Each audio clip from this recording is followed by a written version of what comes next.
Part 1, The Road That Led Nowhere. The ditch smelled like wet iron and motor oil long before anyone saw the shirt. It was August 1966, the kind of Iowa morning that pressed heat into your lungs before the sun fully cleared the horizon. County Route F42 cut through cornfields so flat they felt endless, a two-lane strip of asphalt that most people forgot the moment they drove past it. Sheriff's Deputy Harold Klein noticed the fabric only because it didn't belong there: white cotton, unnaturally clean, folded with care and placed at the edge of the drainage culvert like an offering. Not tossed. Not torn. Folded. Klein crouched, squinting. No blood. No mud. No tire marks nearby. Just a man's shirt, starched once too often, with the initials RM stitched inside the collar in blue thread. Whoever left it wanted it found. That was the first thought that crawled into his head, unwelcome and stubborn.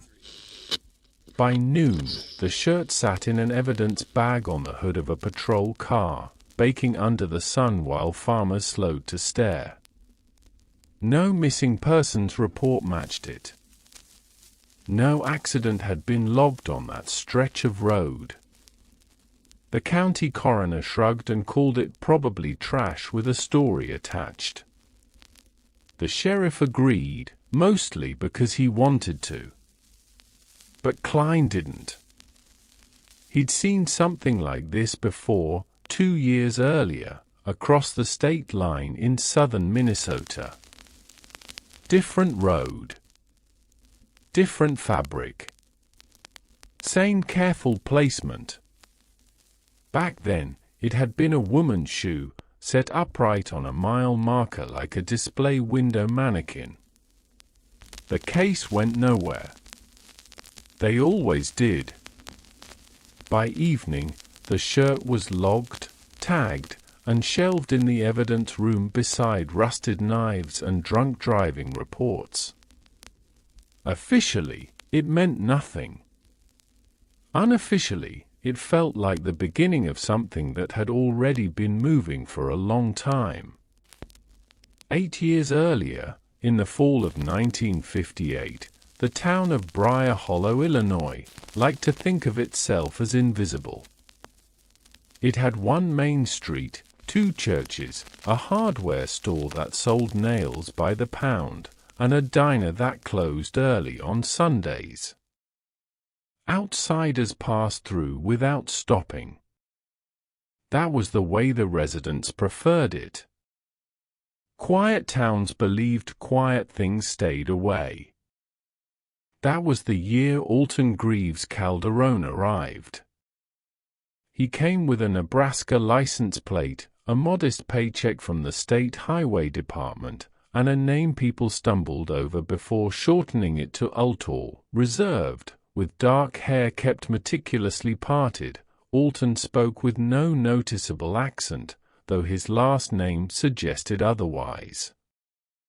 He told people his father had been Spanish, his mother Midwestern. Nobody asked for more. Alton worked roads, surveying, maintenance planning, seasonal inspections. It meant he traveled. It meant he knew which highways were being resurfaced and which county routes stayed forgotten. He knew where traffic thinned and where people didn't look twice at a stopped car.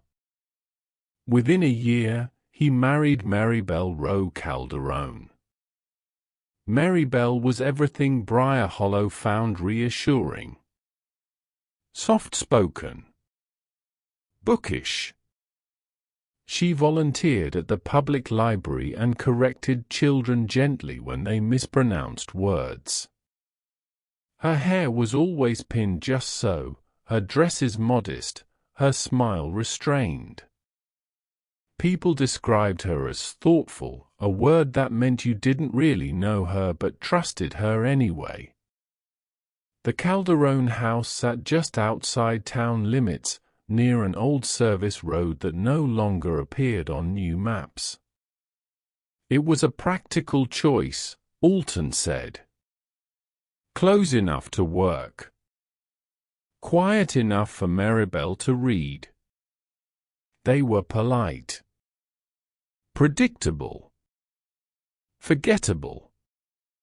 And that was the point. The first time Maribel mentioned it, she did so casually, as if discussing the weather. They were driving back from a neighboring town where Alton had inspected a culvert replacement.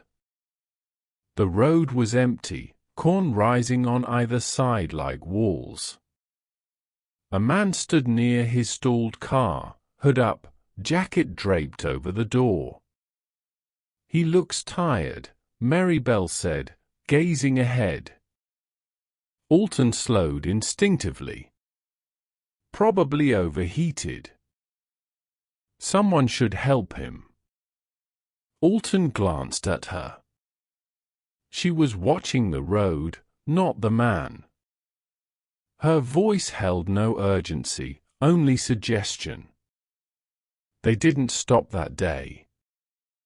But the idea stayed with them, hanging in the air between kitchen conversations and evening walks. Maribel began to notice people who didn't belong, travelers, loners, men without families waiting for them. She spoke of them not with malice, but with curiosity, as if cataloguing insects. Some people disappear, she said once, turning a page in her book. And nobody notices. Alton didn't answer. He didn't need to. When the first man vanished in the winter of 1959, Briar Hollow blamed the cold. A traveling salesman, last seen filling his tank at a station 20 miles south.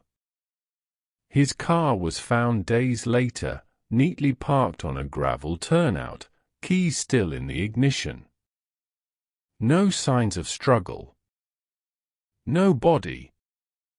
The sheriff filed it as exposure.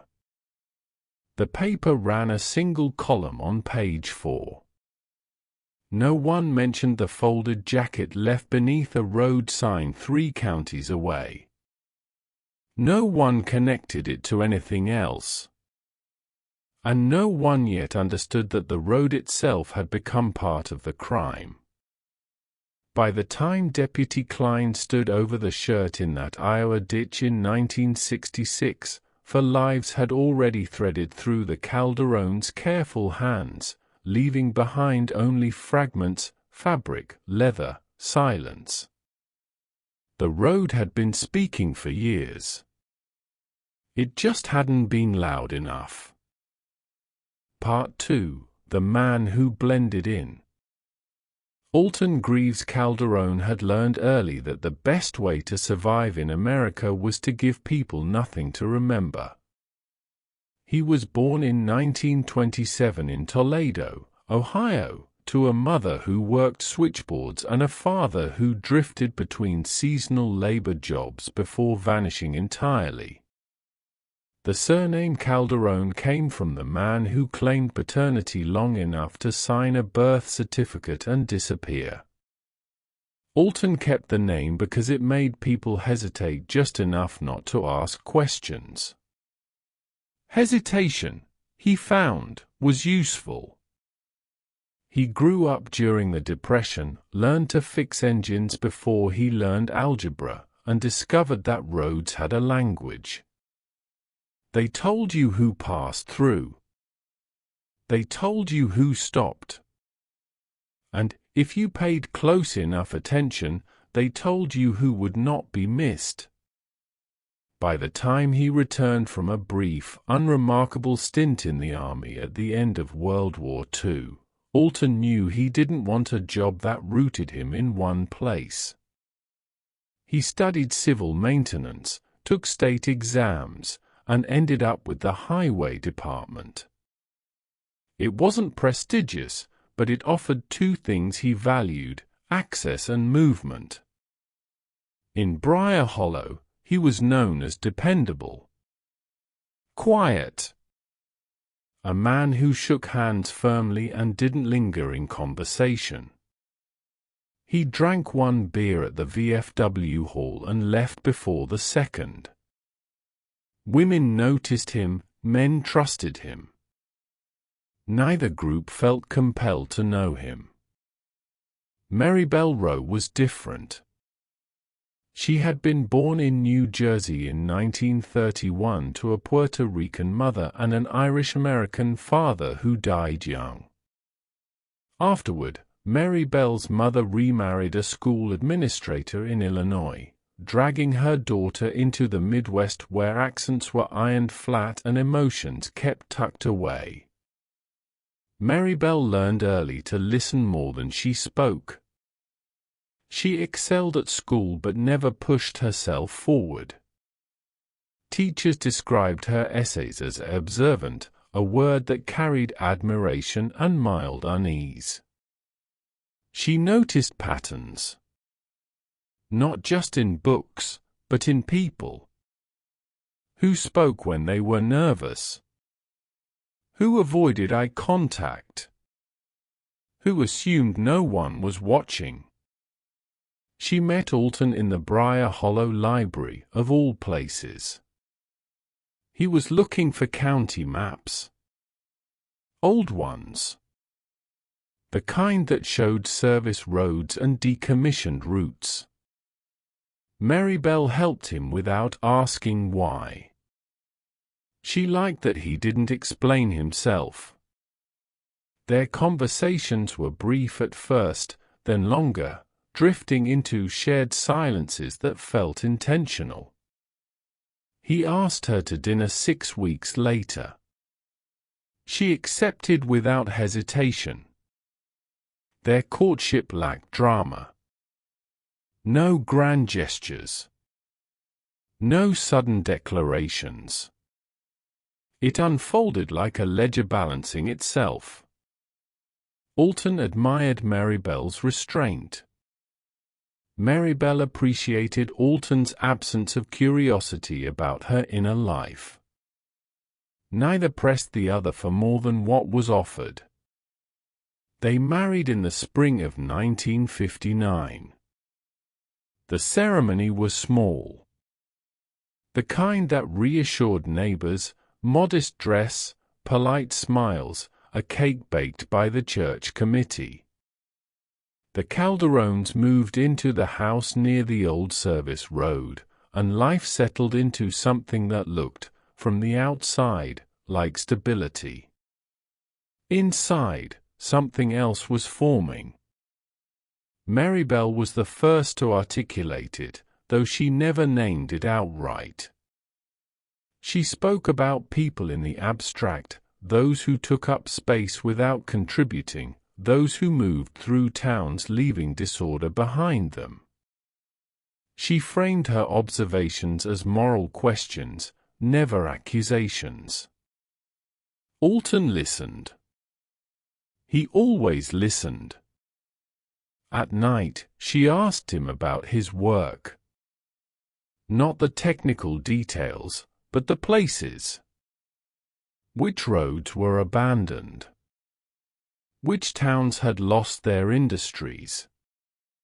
Which motels closed in winter? Her questions were precise. Alton answered them all. He told himself it was harmless. But he began to notice how Maribel's mood shifted after these conversations. A clarity settled over her, as if she had solved a problem no one else had acknowledged.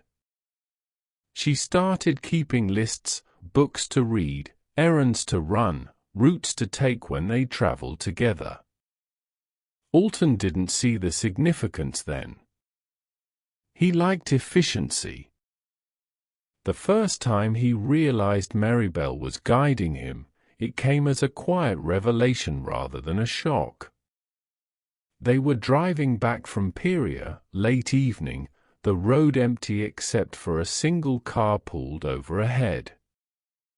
Maribel adjusted the radio, then turned it off. "If you stopped," she said, "no one would question it." Alton slowed. His hands tightened on the wheel. "He might need help," she continued. "Or he might not. But either way, it wouldn't matter much in the end, would it?" The question hung there, heavy and deliberate. Alton didn't answer. He pulled onto the shoulder. The man by the car looked relieved when Alton stepped out. He was middle-aged, poorly dressed, the kind of face people forgot quickly. He thanked Alton twice before Maribel even spoke. She stayed in the car, watching. Later, when it was over, when the road was quiet again and the night swallowed the sound, Alton realized something had shifted permanently. Not because of what he had done, but because of how methodical it had felt. How prepared she had been. Maribel didn't cry. She didn't celebrate. She reached into the trunk, folded the man's jacket with care, and said, almost to herself, "We'll leave it somewhere it makes sense." Alton understood then that this hadn't been an impulse. It had been a beginning. The missing man would be reported weeks later in another county. His name would be misspelled in the paper. The case would stall, then close. In Briar Hollow, the Calderones continued their routines. And the Rhodes kept their secrets. Part 3: The First Kill. The first death did not feel like murder to Alton Calderone. It felt like procedure. That was the thought that followed him in the days afterward, not guilt, not fear, but the unsettling calm of having followed steps that had already been outlined. Maribel moved through the house with quiet efficiency, laundering clothes, scrubbing the kitchen sink, humming softly as if the world had not shifted on its axis. It was February 1959, and the snow along County Route 17 had turned grey with cinders. Winter had a way of simplifying things. Fewer cars. Fewer witnesses. Fewer questions. The man's name, they would later learn, was Eugene Rathburn, though neither of them knew it that night. He had been standing beside his car with the hood raised, steam curling up into the cold air. His coat was thin, his hands red and shaking. When Alton pulled over, Eugene smiled with visible relief, the kind that came from believing in small mercies. "Battery's dead," he said. "I was hoping someone would stop." Maribel stayed in the passenger seat, her hands folded neatly in her lap. She watched Eugene with an expression that might have been concern, or might have been calculation. Alton could never quite decide which. They offered him a ride to the next town. It was Maribel's suggestion. Inside the car, Eugene talked too much. He spoke about his job as a warehouse clerk, about a wife who had left, about how he'd been thinking of heading west where things might start over. His voice filled the space, as if silence frightened him. Maribel asked questions, not personal ones, just enough to keep him speaking. Where he was headed. Whether anyone expected him. Whether he had family nearby. Each answer landed quietly, precisely, like pieces falling into place. When Alton turned off onto the service road, Eugene didn't notice at first. The road was narrow, barely plowed, flanked by leafless trees. Maribel's hand rested lightly on the seat between them. "Here's fine," she said. Eugene frowned. "I thought you said—" The words ended when Alton struck him. It was fast.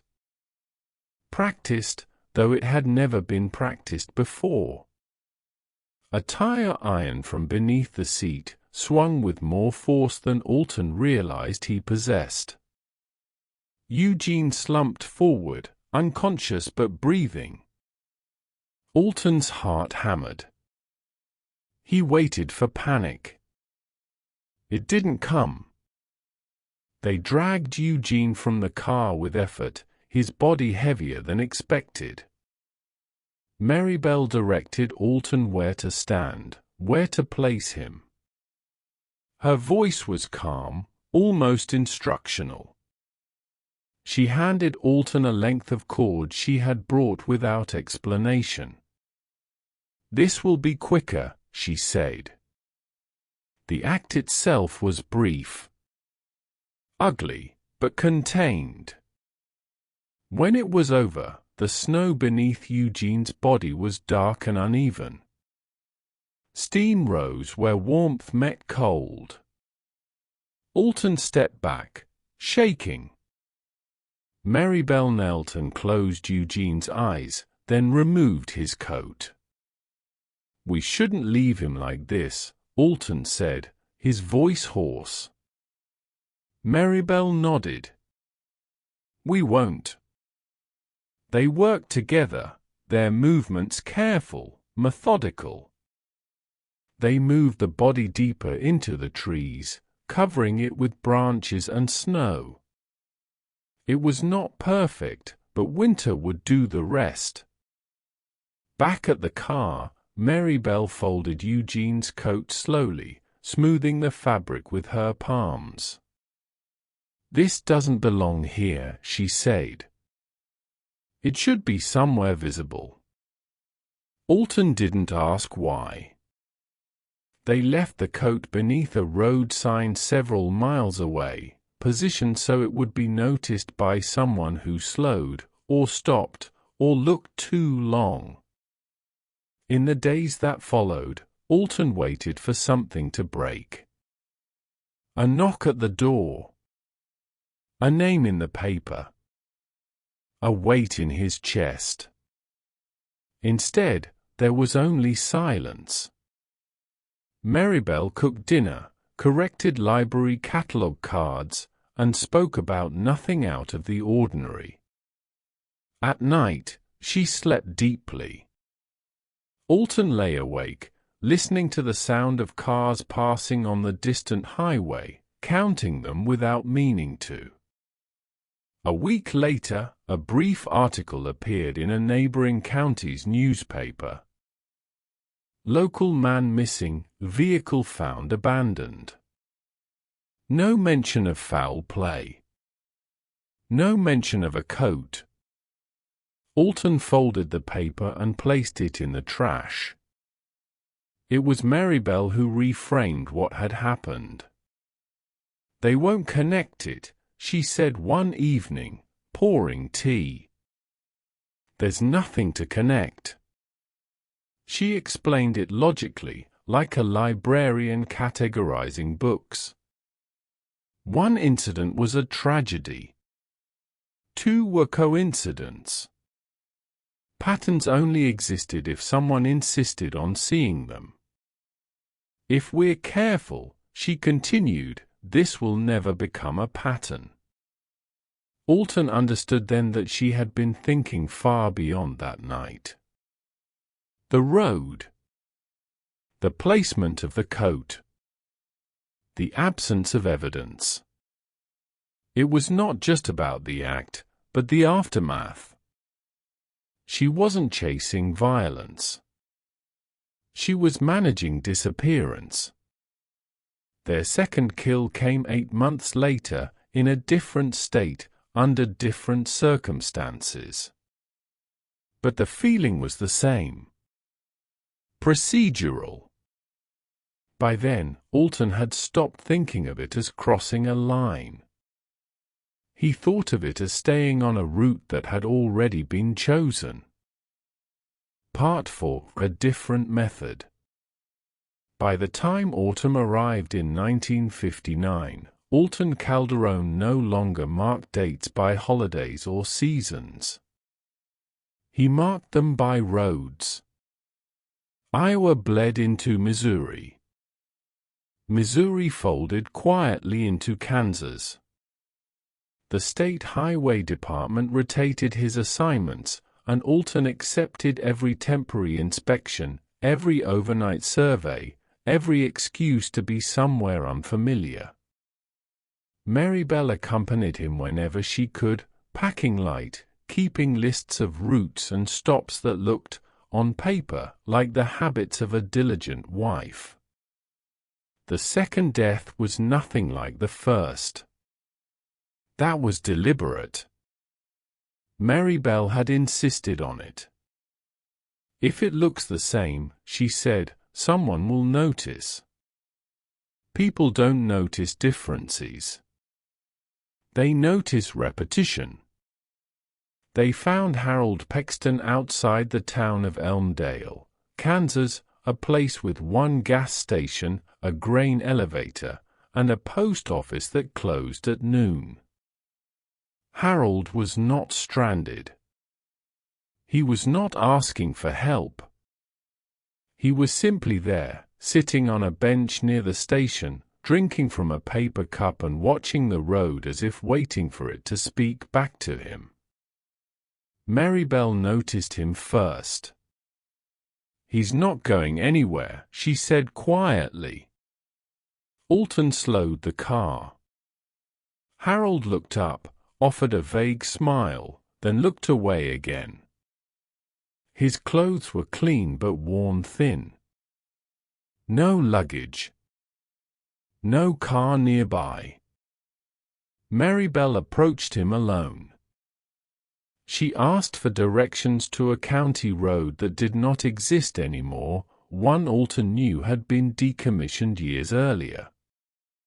Harold shook his head, then hesitated. "There used to be one like that," he said. "Back before they redid the maps." Marybelle smiled. "That's what my husband said." The conversation unfolded gently. Harold spoke about the years he'd spent working rail yards, about an injury that left him drifting, about how towns felt smaller every year. Marybelle listened, nodding, her eyes attentive in a way that made people feel seen. When Alton joined them, Harold agreed to ride along to show them where the old road had been. The car smelled faintly of gasoline and dust. Harold sat in the back this time. Marybelle kept talking, guiding the conversation toward details that mattered: no family nearby, no fixed address, no one expecting him. They didn't turn onto a service road. They turned into town. The method was simple. They invited Harold to dinner. It was Marybelle's idea again. A meal was safer than isolation. People trusted tables and plates and domestic gestures. They trusted homes. Harold washed his hands at the sink while Marybelle finished cooking. Alton poured coffee. The conversation stayed light, almost pleasant. Harold laughed once, surprised by the sound.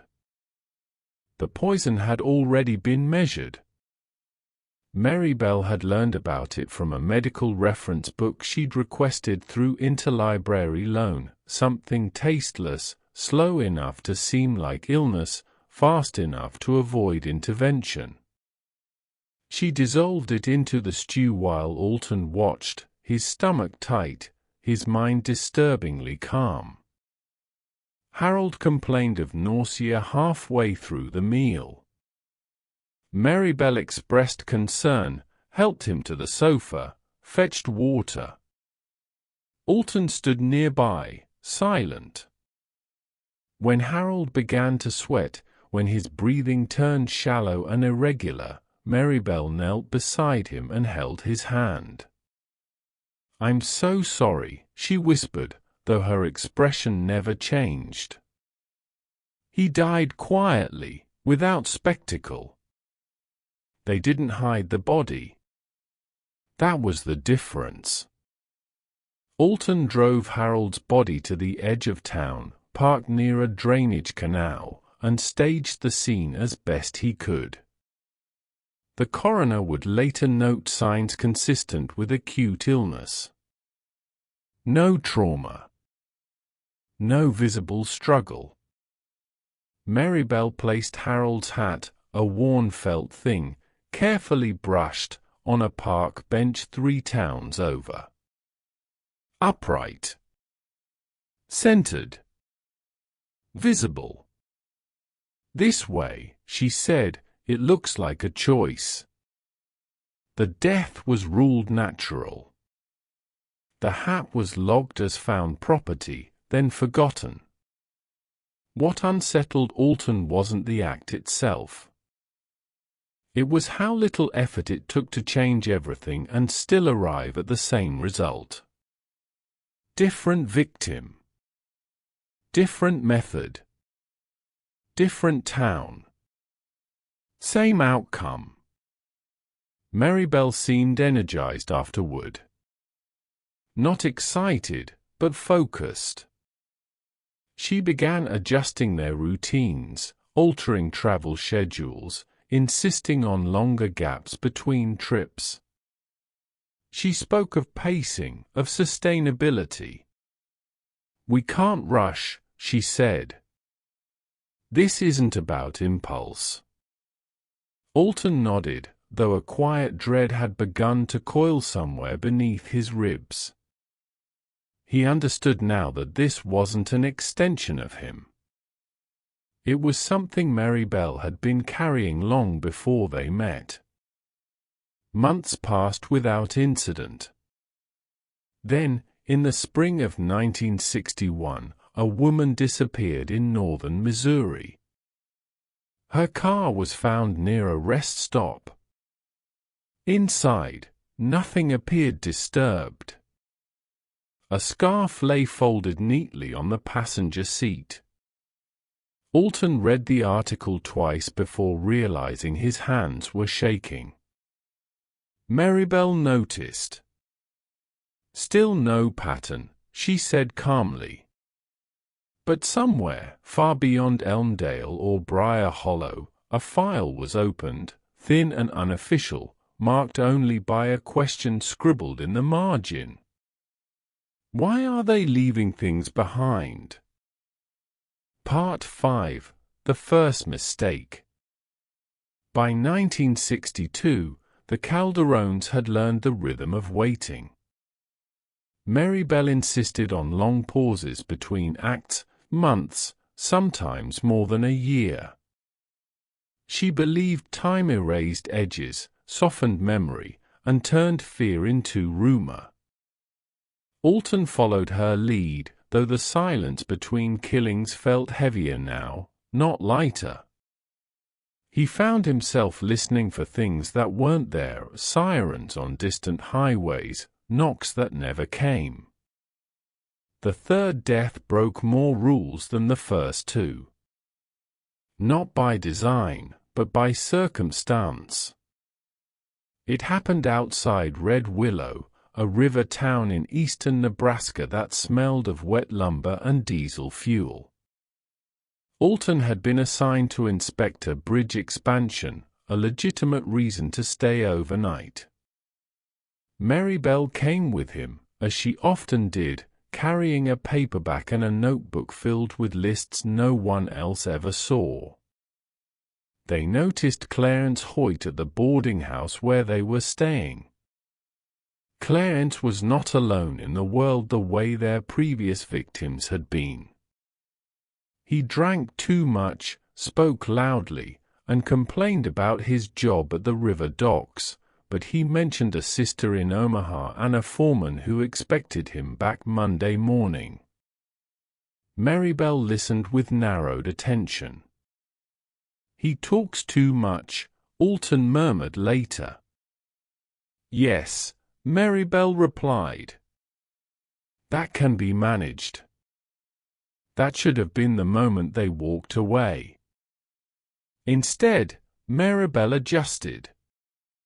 She framed Clarence as a short-term problem, someone whose disappearance would look like a bender gone wrong. River towns were good for that. Men vanished into water and woke up dead days later with no one asking why. They didn't invite him into their room. They followed him. Clarence left the boarding house after midnight, weaving toward the river path with a bottle in hand. Alton and Maribel kept their distance, the night damp and thick with insects. When Clarence stumbled near the water's edge, Alton moved quickly, grabbing him from behind. The struggle was louder than expected. Clarence shouted once, a sharp, startled sound that cut through the night. Alton struck him hard, knocking him to the ground. The bottle shattered, glass biting into Alton's palm. Maribel knelt, pressing down, her voice urgent now, no longer calm. "Finish it."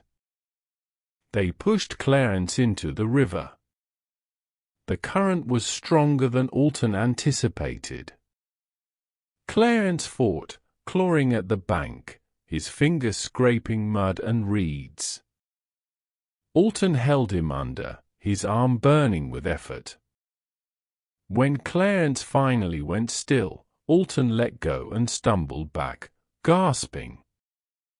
They watched the body drift away, swallowed by dark water. Neither of them spoke. The mistake revealed itself the next morning. Clarence's body surfaced downstream far sooner than expected, snagged against a piling near a ferry crossing. A dock worker found him before sunrise. The sheriff arrived. The coroner frowned.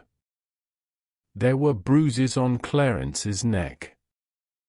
Cuts on his face inconsistent with a simple fall. The river had not erased as much as Maribel had hoped. The case didn't close immediately. That was new. 2 days later, Alton and Maribel checked out of the boarding house. The clerk, a young woman with a sharp memory, paused as she handed back their receipt. "You were asking about Mr. Hoyt," she said casually. "The night he went missing." Maribel smiled. "We thought he might have forgotten his hat." The clerk nodded slowly. "That's right. You did." Alton felt a flicker of something cold and electric under his skin. Memory. The investigation stayed local, but it lingered. Witnesses came forward. A fisherman recalled hearing a shout. Another mentioned a dark sedan parked near the river late that night. None of it pointed clearly to the Calderones, but it created friction, questions without answers. Maribel adapted quickly. She burned her notebook that night, page by page, in a motel sink. She altered their travel habits, insisted they use cash more carefully, stopped leaving items behind. "No more symbols," she said. "Not for a while." Alton nodded, though he sensed something else had changed. For the first time, the police had not dismissed the death outright. And somewhere in Nebraska, a deputy with a neat handwriting style added a note to a thin case file. Victim last seen speaking with an unidentified couple.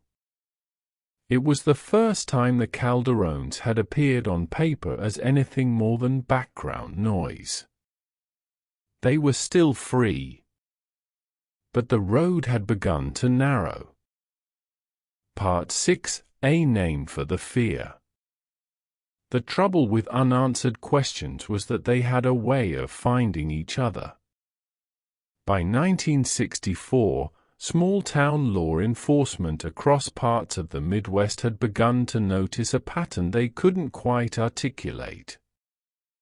It wasn't the bodies; there were too few, too scattered, too different.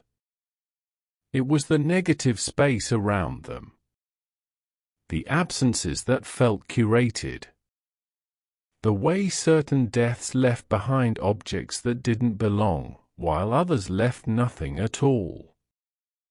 The first to put it in writing was Detective Warren B. Haskins of the Nebraska State Patrol.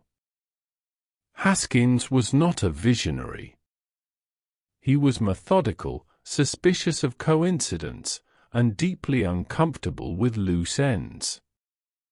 While reviewing older files related to transient deaths near highways and river towns, he noticed something that bothered him. Several cases involved victims who had no clear reason to be where they were found. More troubling, a few included witness statements mentioning a couple. Always vague. Always uncertain. But present. Haskins opened a new folder. No title. Just a line written in pencil at the top. Multi-jurisdictional, unresolved. It wasn't an official task force. Not yet. It was one man following a hunch that made his colleagues uncomfortable. Alton felt the shift before Maribel acknowledged it. He noticed it in the way she scanned newspapers longer than necessary, in how she adjusted their routines again: shorter trips, fewer overnights, no conversations with strangers unless absolutely necessary.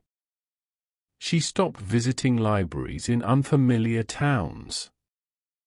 People are talking, Alton said one evening.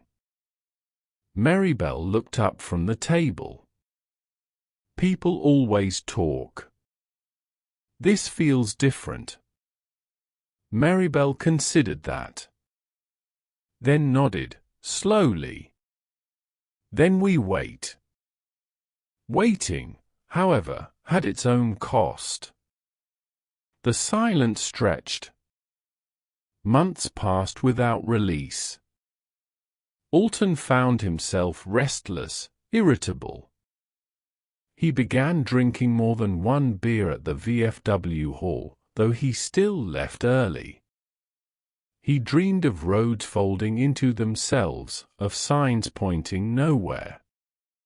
Maribel, on the other hand, seemed composed, almost too composed. She reorganized the house obsessively, purging items, rewriting lists from memory. She spoke less, but when she did, her words were precise. "It's not over," she said once. "It's just paused." The file grew quietly. Haskins compared coroner reports, dates, locations. He noticed that many incidents clustered near secondary highways, not interstates. Near decommissioned service roads. Near places that someone with access to infrastructure knowledge might frequent.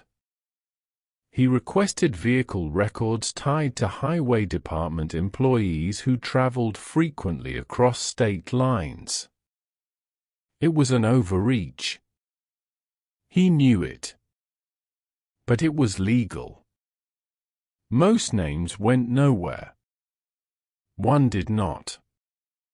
Alton Calderon's travel logs were unremarkable on their own. Routine inspections. Legitimate mileage. But when overlaid with dates of unresolved deaths, there was overlap. Not perfect. Not damning. But enough to make Haskins circle the name.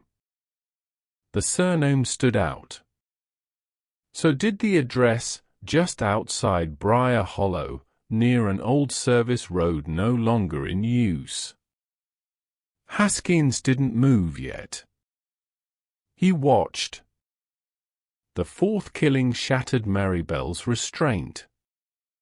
It was not planned months in advance. It was not neat. It was emotional. The victim, Elaine Moruff, was a waitress in southern Iowa. She had argued with Maribel over nothing, a misheard order, a dismissive look. Something small. Something personal. They followed her after her shift. Alton protested, quietly but firmly. This is wrong timing. Maribel ignored him. They forced Elaine into the car. There was no conversation, no vetting. The violence was fast, uncontrolled. Elaine fought back, scratching Maribel's wrist hard enough to draw blood. They left the body in a culvert. No staging. No symbolism. Just fear. The investigation exploded. Elaine's co-workers provided descriptions. A customer remembered seeing her leave with a dark sedan. Another recalled a woman with a cut on her wrist days later at the same diner, asking about directions. For the first time, law enforcement across state lines shared information openly. Haskins moved. He requested a warrant. Alton felt it the night before it happened. Maribel sat at the kitchen table, staring at nothing, her wrist bandaged. The house felt smaller than it ever had. "They're closer," Alton said. Maribel didn't deny it. "They won't understand," she replied quietly. "They never do." Outside, a car passed slowly on the old service road, headlights sweeping across the wall. Haskins would arrive in Briar Hollow by morning. And the Calderons' careful management of disappearance was about to collapse into evidence. Part 7. The thread unravels. The warrant was signed at 6:12 a.m. Detective Warren Haskins arrived in Briar Hollow with 2 state troopers and a county sheriff who looked uncomfortable lending his authority to something he still hoped was a misunderstanding. The town was just waking, delivery trucks, a few early risers, the diner opening its blinds. No one noticed the dark sedan pull onto the service road and stop in front of the Calderon house. Alton saw them first. He was at the window, coffee cooling untouched in his hands. He didn't shout. He didn't run. He simply set the mug down and said, "They're here." Maribel rose slowly from her chair. Her face held no panic, only a tight concentration, as if she were calculating whether an equation still balanced. "There's nothing they can prove," she said. "They knocked anyway." The search began methodically. Haskins walked the house with deliberate care, opening drawers, checking closets, pausing where others might rush. The Calderone home was clean, too clean. Minimal decoration. No personal clutter. That, in itself, made him uneasy. In the garage, beneath a stack of old highway cones, a trooper found a wooden crate. Inside, folded clothing. A man's jacket. A woman's scarf. A felt hat. Each item was clean. Pressed. Preserved. Marybelle watched silently as they were removed. Alton felt something collapse inside his chest, not fear of prison, but the sudden realization that Marybelle had kept trophies after all. "Why keep these?" Haskins asked, holding up the scarf. Marybelle met his eyes. "So they wouldn't be lost." The basement sealed it. Behind a false wall, investigators found sealed metal containers. Inside were personal effects, wallets emptied of cash, identification cards wrapped in oilcloth, buttons, rings, and in one container, partial remains wrapped carefully in plastic. Haskins closed his eyes briefly. This was no longer a suspicion. This was a system. The arrests were quiet. Alton offered no resistance. He allowed the handcuffs to be placed on him, his gaze fixed on the floor. Marybelle's posture remained composed, almost dignified. As they led her out, neighbors gathered at a distance, whispering in disbelief. At the station, they separated them. Alton broke first. He did not confess immediately. He corrected timelines, provided travel routes, clarified dates. His cooperation was methodical, as if he were still working for the highway department, filling out reports. "It was my fault," he said finally. "I should have stopped her." Haskins let the silence do its work. Marybelle never admitted guilt. She spoke in abstractions. About society. About order. About how some lives disrupted more than they contributed. She denied every specific act, even when shown the evidence. "These are interpretations," she said calmly. "Not facts." When Haskins mentioned Elaine Moraff, Marybelle smiled faintly. "She was careless," she said. "Carelessness has consequences." That statement made it into the file. By nightfall, the story had broken statewide. Highway Department worker, wife arrested in multi-state murder case. The Calderone name, once forgettable, was now unforgettable. And as the evidence was catalogued, each item photographed, logged, traced to a missing person, the final thread unraveled. For deaths. For towns. One road map connecting them all. The case would go to trial within the year. And the roads that had once protected the Calderones would now testify against them. Part 8. What the house kept. The house on the service road was quieter after the arrests, but it was not empty. For 3 days, investigators returned again and again, measuring, photographing, reopening drawers that had already been checked. The longer they stayed, the more the house seemed to give up small things at first, then heavier truths. Detective Haskins understood early that this case would not hinge on a single confession. It would be built piece by piece, the way the Calderones themselves had operated. The evidence had to speak clearly.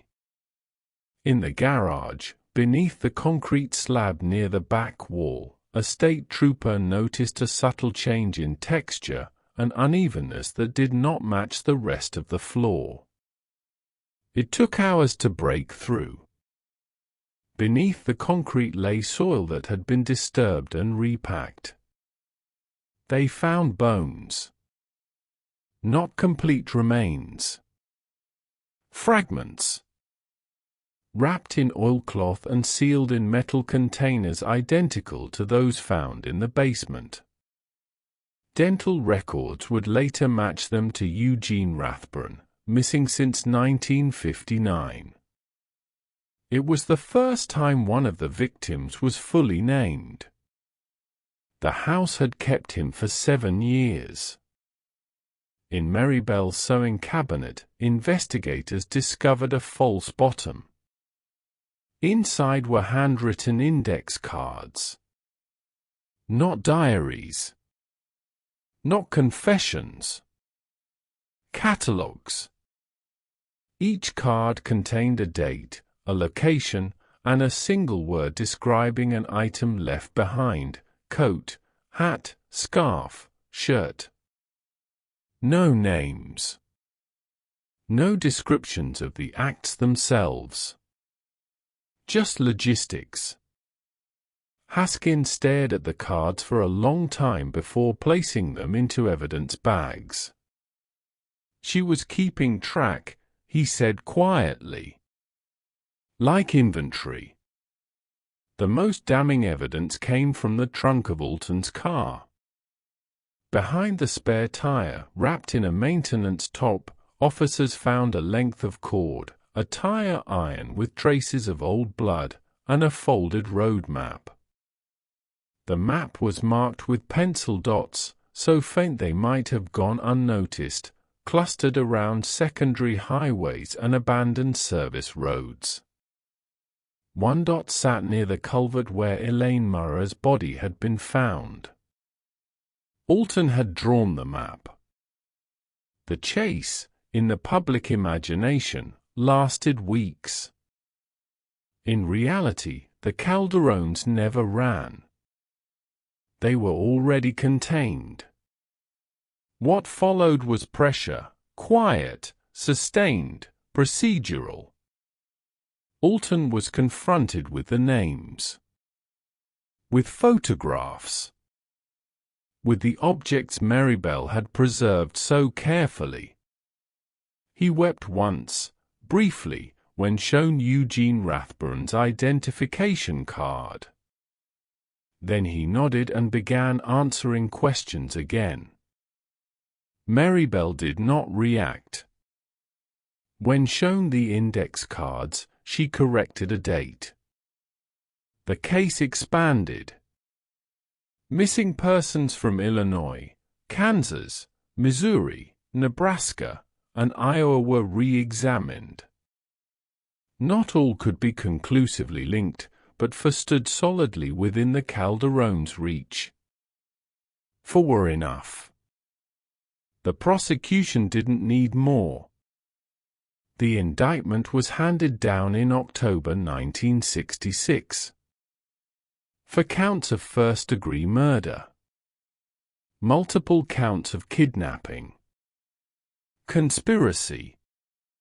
The state announced it would seek the death penalty. Outside the courthouse, cameras flashed. Reporters asked neighbors how they could have lived next to monsters. The neighbors said the same thing over and over. They were so quiet. In their cells, the Calderones were kept apart. Alton asked once about Maribel. "She's fine," the guard said. Maribel never asked about Alton. She spent her time reading law books, marking passages with careful precision. When her attorney visited, she spoke about strategy, not remorse. "The evidence is circumstantial," she said. "Objects don't kill people." The trial was set for the spring of 1967. By then, the house on the service road would be emptied, sold, and eventually demolished. But the things it had kept, the bones, the maps, the cards, would follow the Calderones into court. And this time, they would not be folded neatly out of sight. Part 9: The Trial.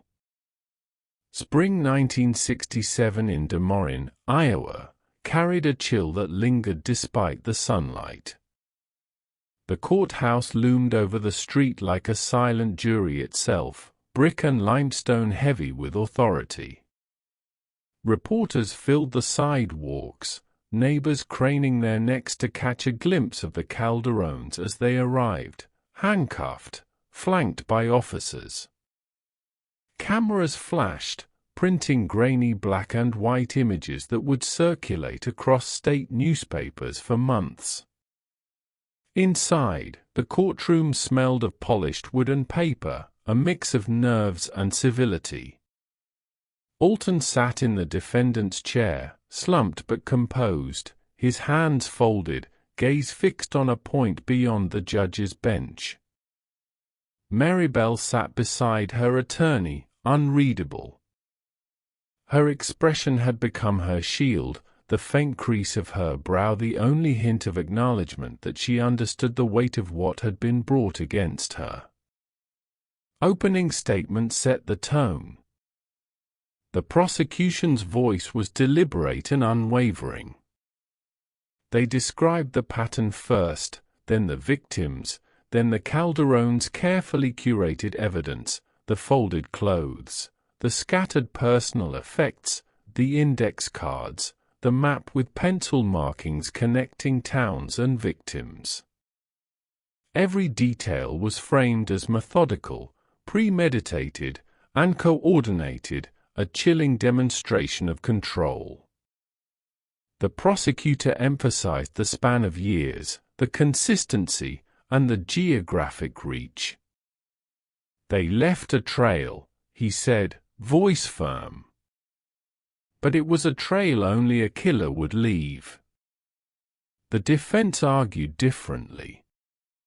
Alton's attorney focused on Alton as a passive participant, swaying only under Maribel's direction. He painted Maribel as the orchestrator, cunning and dominant, and Alton as someone who complied without full comprehension.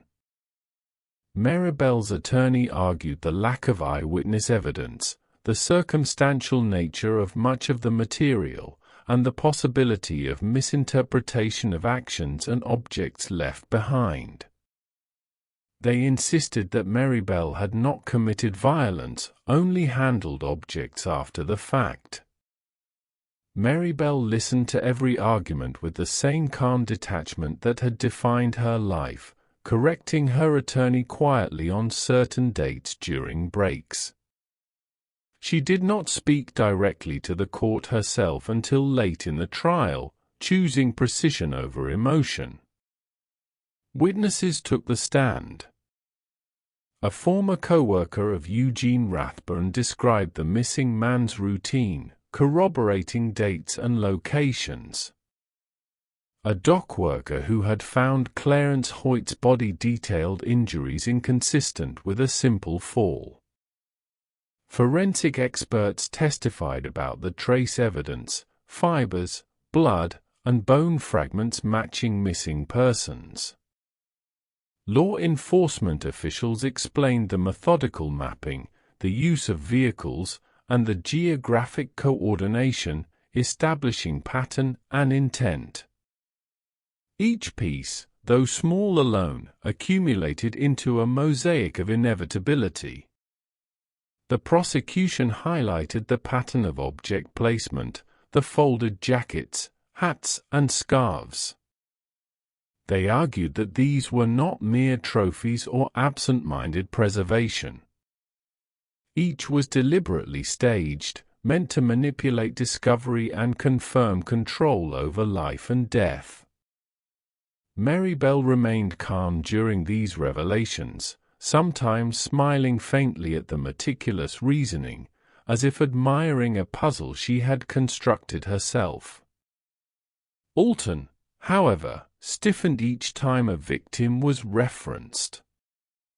He had assisted, he had followed, but he hadn't anticipated the scrutiny of law that could penetrate the precision they had relied on for years. Cross-examinations were relentless. The defense attempted to fracture the prosecution's narrative by introducing gaps in timelines, uncertainties in identifications, and inconsistencies in witness recollection. They suggested the possibility of other transient killers in the area, emphasizing coincidence over conspiracy. But Haskins's investigative notebooks, combined with forensic confirmation, countered each defense point. The meticulous cataloging of dates, locations, and methods, everything the Calderones had thought invisible, became undeniable. The emotional climax came with the testimony of Elaine Murrah's former co-workers. They recounted the waitress's final evening, the scratches on her wrist, her sudden disappearance, and the dark sedan she was last seen entering. Unlike the prior victims, Elaine's case was witnessed, leaving little doubt about the couple's direct involvement. Maribel did not flinch. Alton's eyes watered once when they displayed photographs of Eugene Rathbun's folded coat, found years after his disappearance. He had always assumed it was a private gesture, but now it was evidence, a tangible link to the murder, undeniable in its implication. After weeks of testimony, the jury deliberated for 3 days. Outside, the press reported every small detail: quiet couple accused of serial killings across 5 states, objects left behind reveal methodical murder, Midwestern highway worker and wife face death penalty. Neighbors expressed disbelief. Experts warned the nation that this was one of the first multi-state serial murder cases built primarily on forensic pattern recognition and circumstantial evidence. Finally, the verdict: guilty on all counts. The courtroom was silent, save for the clerk reading the names of the victims. Alton lowered his head, accepting the judgment without protest. Maribel's face remained unreadable, a faint smirk breaking only as the clerk paused. She did not speak. She had calculated, she had orchestrated, and the court had confirmed her success in leaving a trail, but also her downfall. Sentencing came swiftly. The judge, weighing the calculated nature of the crimes, the span of years, and the deliberate concealment, imposed the death penalty for both Alton and Maribel Calderone. Appeals would come later, but the outcome was clear: the state would not allow methodical murder across 5 states to go unpunished. The road that had once been their instrument of control, the service roads, the abandoned highways, the isolated towns, would now serve as the path to justice. Evidence collected, catalogued, and verified had rewritten the narrative. The Calderones were no longer invisible, and their meticulous system had become the proof of their guilt. By the time they were taken from the courthouse, handcuffed and silent, reporters swarmed. Cameras flashed. Alton looked forward, expression hollow. Maribel tilted her chin slightly, as if evaluating the light. The house on the service road was gone, the roads themselves unchanged, but the memory of what the Calderones had done lingered. The meticulous couple who had once vanished into the quiet towns of the Midwest were now part of the American criminal record, proof that even the quietest lives could conceal the most deliberate darkness. Part 10: The Last Mile. The summer of 1968 was hot in Iowa, the kind of heat that made the courthouse steps radiate like iron. The appeals had been exhausted, the final legal maneuvers denied. The Calderones' case had been reviewed, dissected, and upheld at every level. The death sentence stood. Alton and Maribel were transferred to Iowa State Penitentiary, a facility older than most of the town's residents, with walls that had swallowed decades of crime and punishment. The cells were stark, echoing with the quiet hum of fluorescent lights and the distant clanging of doors. Their confinement was total, but their routine, if it could be called that, was still measured. Alton read, when he could, about the roads, the highways, the bridges. He traced maps with his fingers across the thin paper of old atlases, imagining the service roads that had once been his realm. Maribel, ever composed, spent hours poring over legal books and philosophical texts, correcting margins and footnotes with the same precision she had once used to catalogue her victims. They did not speak much. Words were unnecessary, silence carried the weight of years. Outside the prison, Detective Warren Haskins retired quietly in 1969.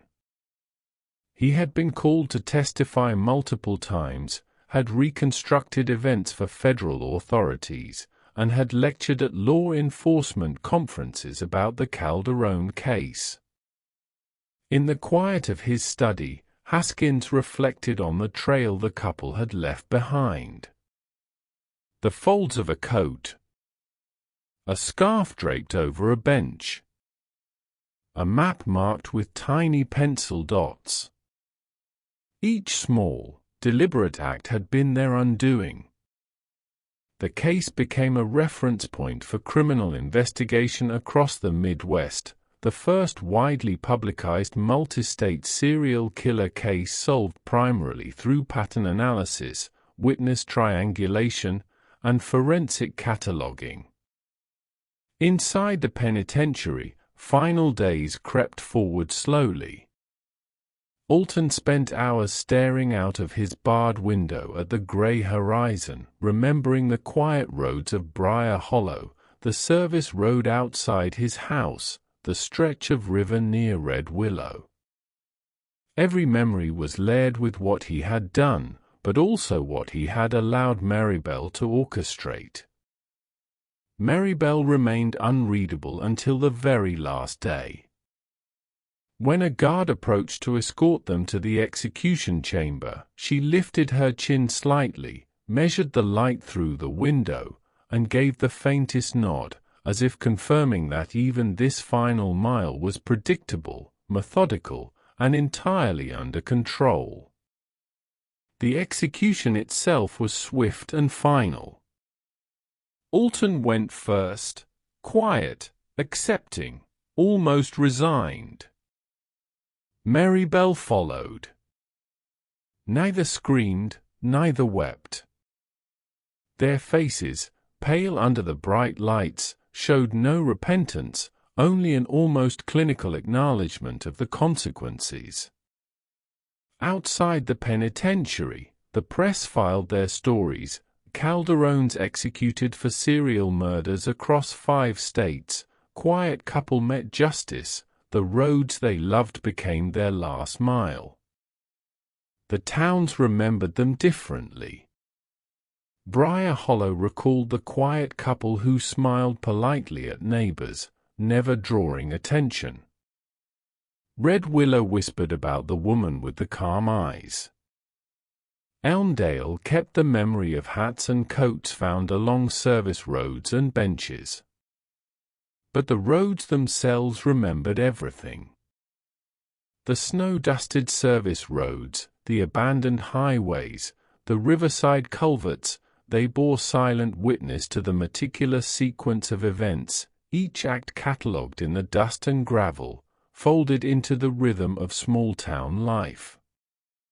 Even decades later, investigators studying old cold cases would sometimes find a coat, a scarf, or a map, the subtle signature of the Calderones, speaking across time.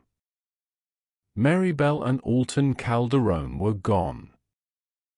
The town slowly resumed normalcy. But their story, the quiet couple who moved invisibly, who catalogued their victims, who used method and routine to govern life and death, became part of criminal history, a chilling reminder that darkness could exist in the most ordinary of lives, and that precision could be as deadly as passion. And somewhere, on roads still lightly traveled, a faint imprint of their passage remained, folded clothes left just so, maps marked with invisible dots, the echo of two minds working together, endlessly, in silence. The Calderones' reign was over, but the meticulous, chilling logic of their crimes lingered, like a shadow in the quiet corners of small-town America. The end.